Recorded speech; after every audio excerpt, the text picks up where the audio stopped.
Project managers, have you ever felt like you should get that promotion or a better job? Start a business. Write that book.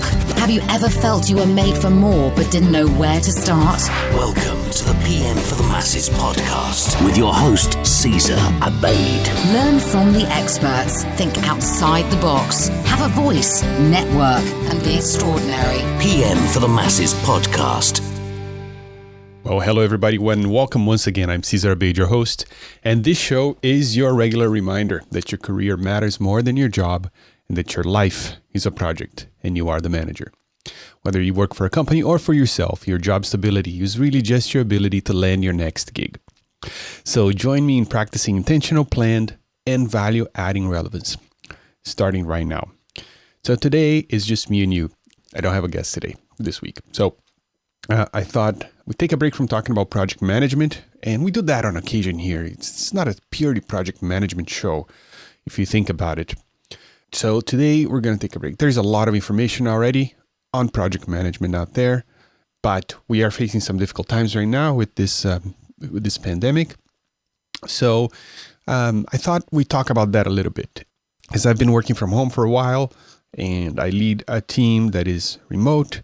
My family homeschools, so for many years. So we were kind of used to being home and be able to function while at home.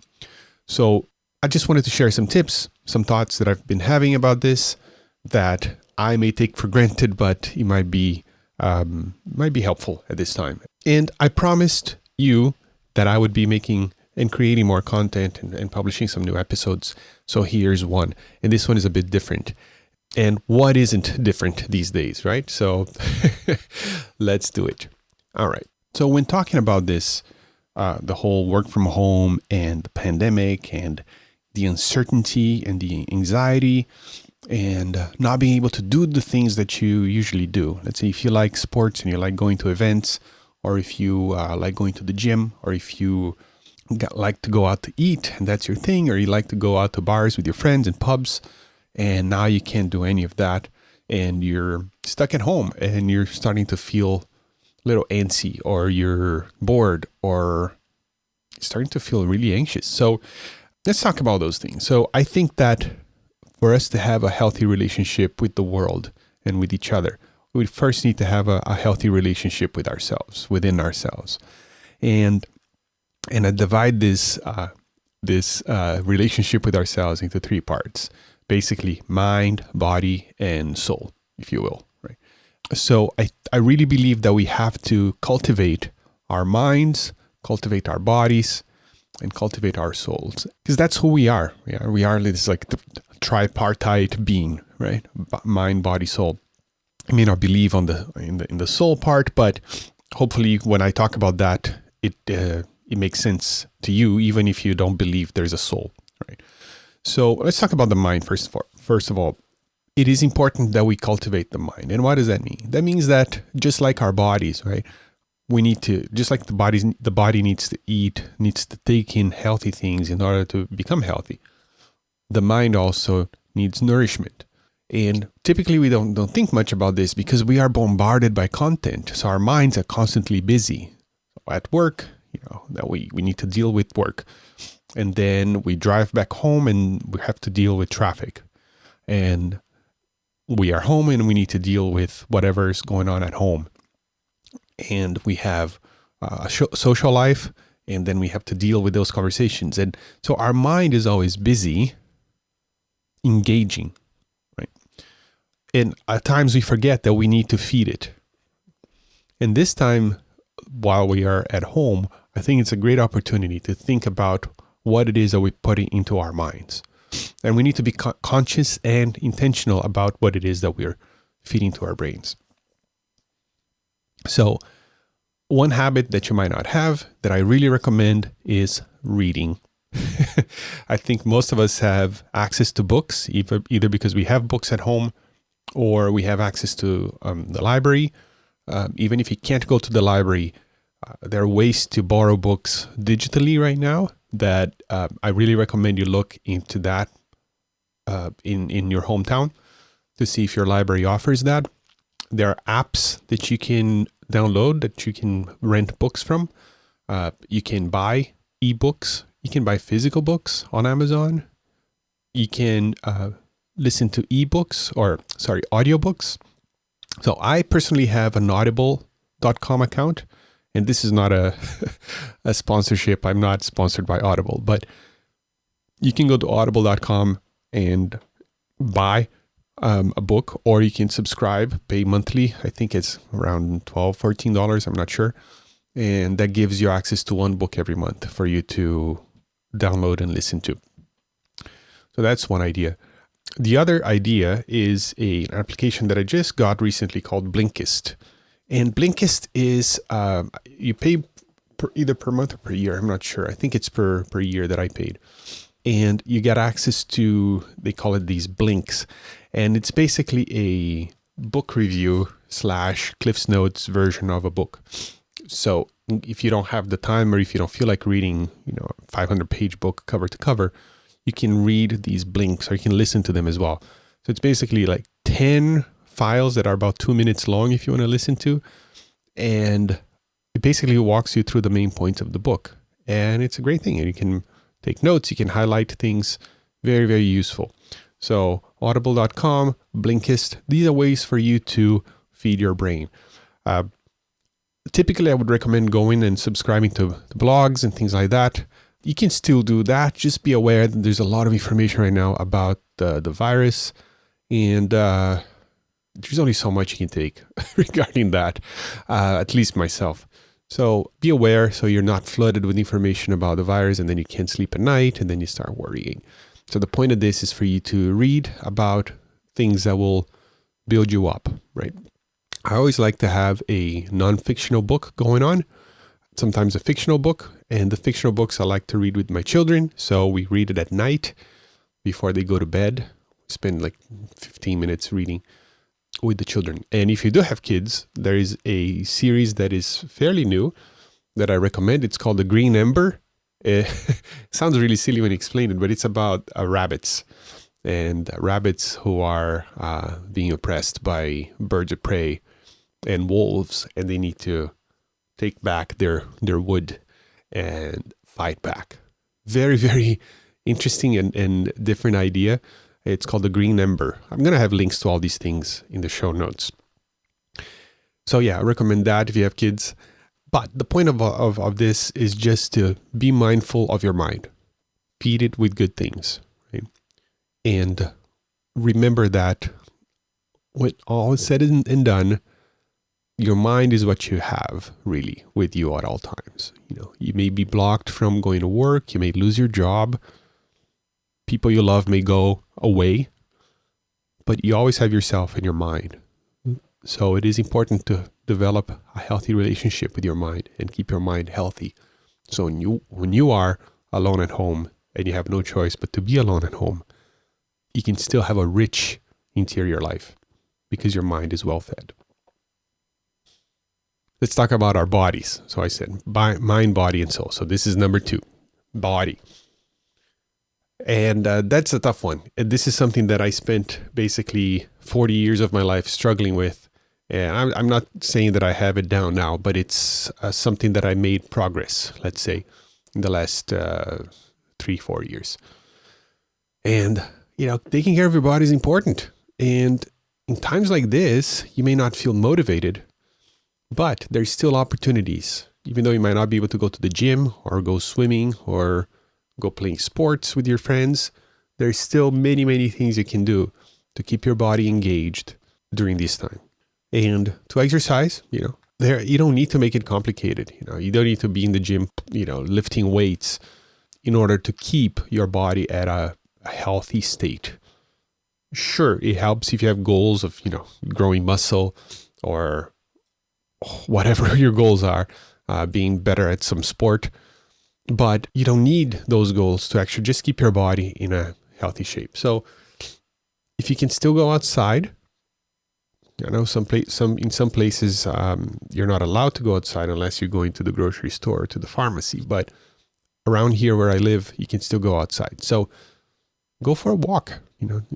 During your lunchtime, just put on your headphones, listen to an Audible book, like I mentioned, or a podcast, and go for a walk. It doesn't have to be, you don't have to go running or anything like that. Just put on your shoes and go for a walk. You breathe some fresh air. You're going to engage your muscles. Your heart rate's going to go up a little bit, and you're going to be glad that you did. If you have a spouse or significant other or children, you can take them with you and turn that into a social event for you. I see here all the time, my living room has a big window that faces the street, and I see all sorts of people walking by, much more than before, with their families, with their dogs, parents walking while their kids are riding their bikes behind them. If you want to take it up a notch, you can go jogging. And I never thought of myself as a runner because I grew up with asthma, and I couldn't run for 30 seconds without losing my breath. But back in 2013, I think, some years ago, I got this app on my phone called Couch to 5K. And it's an app that basically trains you to go from 0 to running 5 kilometers. And if it worked for me, it worked for you. So I believe this app is still out there. So look it up, Couch to 5K. I'm going to add a link to that app as well. Let me make a note here so don't forget, Couch to 5K. Yeah, so there's all sorts of, if you go on YouTube right now, all the typical fitness gurus who usually posts videos on how to do all these workouts from the gym, they all adapting to show you how to work out from home. So there's tons of resources out there right now. One thing that I used in the past is from a group called Bar Stars, and they're all about calisthenics and working out using your body weight only. Right? So if you have access to a pull-up bar, you can do push-ups, then these guys will basically walk you through getting stronger by just using your body weight. So Barstar is a good resource, and there's tons of YouTube channels dedicated to this stuff. Just look up calisthenics. Another option is if you're working from home right now and you have a sit-stand desk, you can get a treadmill desk. A lot of people at my company have one of those. I'm considering getting one. And basically it's a treadmill that you slide under your desk, and then you can not only work as you're standing up, but you can work as you're walking. So you can basically walk all day long and without ever leaving your desk. That's another option. And don't forget to stretch. That stretching is another thing you can do from home without the need of equipment or a gym. And again, there are tons of videos on YouTube on how to stretch and how to get better at that, how to become more flexible. And by doing that, you not only stretch your muscles and your joints, but also will help you avoid injury when you do work out if you're well stretched.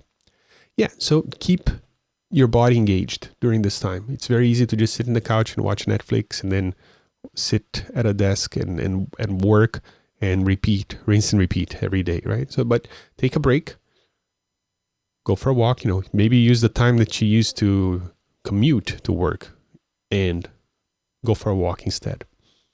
Now let's talk about interior life. We talk about mind, talk about body. Let's talk about your soul, your interior life. And like I mentioned before, at the end of the day, what you really have is your interior life. Is it interesting to live inside of yourself?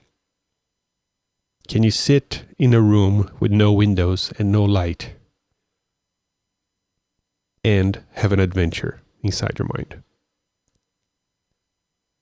Do you think about concepts of like philosophical concepts? Can you have thought experiments inside your mind? Because if you do, you don't even need a book to be entertained by yourself. A lot of people say, go read a book. If you're bored, reading is amazing. Yes, it is. And if it's available to you, do that. But ultimately, what I think, and this is just my opinion, even reading books is a means to an end. And the end is to be able to have a rich interior life. So if you believe in a soul, right, that we are spiritual beings, for example, then that speaks directly to that. Just like we need to feed our minds with information, we need to feed our bodies with food and nourishment, we need to feed our souls with nourishment as well. And that can mean different things to different people. Right? In my case, it involves meditation and prayer, daily rituals. I find great rewards in small sacrifices, right? And I feel like that it's the equivalent of lifting weights. The same way that you lift weight and it hurts your muscle a little bit, and it kind of sucks, right? It's painful, but your muscle gets stronger. What is the equivalent of that for your soul, right? So I believe that, fighting an urge to, let's say, eat an ice cream, when you made a decision that you're going to eat more healthy, and ice cream is a temptation to you, and you really need to have it. Sure, by not having it will help your body, but it also trains you and trains your soul to actually be the master of your will, if you will. So learn to engage your soul in small sacrifices, right? Instead of just indulging on things that you want, learn to get beyond that, because you will not always have what you want. And these times are a perfect example, right? So if you can exercise this within you, the ability to, yes, I do desire this one thing, but I am making a choice to go without it, right? And you don't have to do this for big things. You can just do it with small things. Then you train your soul to be self-sufficient and to be in control of these urges, right? And if you can see that I talked about this whole thing without bringing religion into the conversation, because I think it's, yeah, sure, many religions will talk about this, but I think you don't need it in order to engage your soul in that way, right? So have a daily ritual in which you meditate or you pray. And that could be, get up early. Get up a little bit early. Make it hurt a little bit, and then say, hey, this is a sacrifice I'm making to kind of become better, right? And then you do your meditation or your prayer. And there are all sorts of resources available digitally for you to help meditate. You can look up apps on meditation and on prayers. I use a app called Pause that a friend of mine recommended, that basically dings twice a day for you to pause for a minute, and then there's like an encouraging message that shows up. So I think I set it for 10 a.m. and then for 2 p.m. every day. So I pause for a minute then and look at the app, and it shows me some message that is encouraging, and it's great. The other thing that I do is I use and this is a religious thing, and no need to follow it. It's called the app. It's called the Divine Office, and it's basically there's like a morning prayer, an afternoon prayer, and an evening prayer, and before bedtime prayer. That is something that the Catholic Church does every day across the world. So I find very fulfilling to know that I'm reading these readings at the same time as a lot of other people. So, for example, right now, there's 312 people using the app right now as I look at it. So I think that's really cool that you can do these things with others. And if you are a church-going person, now you can't go, and that can be hurtful. That can be really hurtful. So trying to find ways to fill that void with maybe watching it on the internet, or contacting your friends from church and setting up a Zoom call. We've done that here with our friends, and it was really nice. Our church here is doing a streaming on Sundays now, and that's very helpful as well. But the point of all this is invest in your interior life during this time, because I really believe that times like this are a reminder that things can be taken away from you without your consent from time to time. And it's very good if you're able to continue to thrive as a person without needing all this stuff. And that is hard to take sometimes. And I feel like it might be easy for me to say because, I have a job, right? And I have a happy family, but it wasn't always the case for me, and that's when I learned it that you need to be able to have this interior life that is rich, so you can think about things and have a life inside of yourself that is rich, that is fulfilling, and independent of what's happening outside. Wow. Okay. So again, to recap, we talked about our minds, talked about our bodies, talked about our souls. Think about these three parts of yourself and how you can do better and how you can invest the little bit extra time you might have during this pandemic to invest on these three parts. And I talk a lot about life being a project and you being the manager. And in the end, that's what life is. Life is how you engage with the outside world and how you engage with your inside world.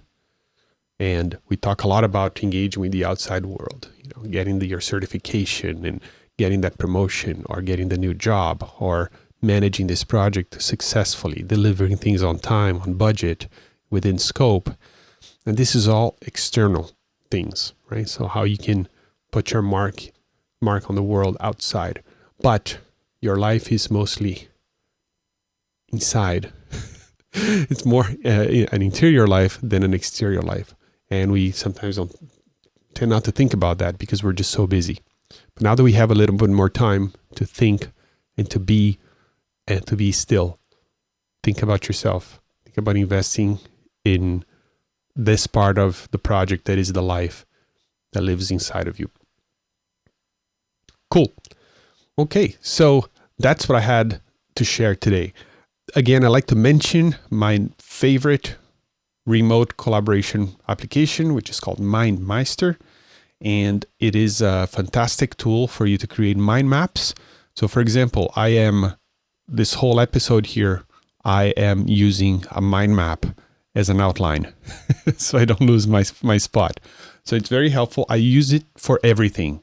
Anytime I have an idea, I just fire up a mind map in MindMeister and I brainstorm and I put words in, and then later after I have all my words in there for things that I'm thinking, I just organize them into topics and subtopics, and it's very, very helpful. I may have a little bit of attention deficit, so that is the only way that I can actually make sense of what's going on in my brain. I need to externalize it into something. I always use a mind map, and I've been using MindMeister since 2010. It is my favorite brainstorming tool. You can also collaborate with people very easily, and it is a great thing if you are working remotely right now and you need to collaborate with someone and they're not in the office or they're in different time zone. You can start one of these. People can brainstorm when they're online. You can see what they've done. You can rewind it if you don't like their changes. You can leave notes for each other. It's very, very helpful, very, very powerful, and it's all online. If you're using your laptop or your computer, it works in the browser, so you don't need to install anything. And they also have apps for your phone and for your tablet. Really recommend it. It's called MindMeister. And if you use the coupon code MASSES, MASSES, MASSES, then you can get 10% off any paid plan. And there's a free plan that you can try it out first if you'd like. But if you do want to upgrade, you can use the coupon code MASSES and you get 10% off, and you will be helping to support this podcast. Thank you. Please get in touch if you need to. Please know that I'm here, and come to episode 125. This is pmfromthemasses.com/125 is the URL for today's episode. Leave a comment there if any of what I said today resonated, and let's keep talking. Okay. So that was it for today. Thank you. And remember that life is a project and you are the manager. Bye. Thank Thank you for listening to the PM for the Masses podcast. Tune in next week for more great ideas on how to manage your projects better and truly stand out in your industry. PMforthemasses.com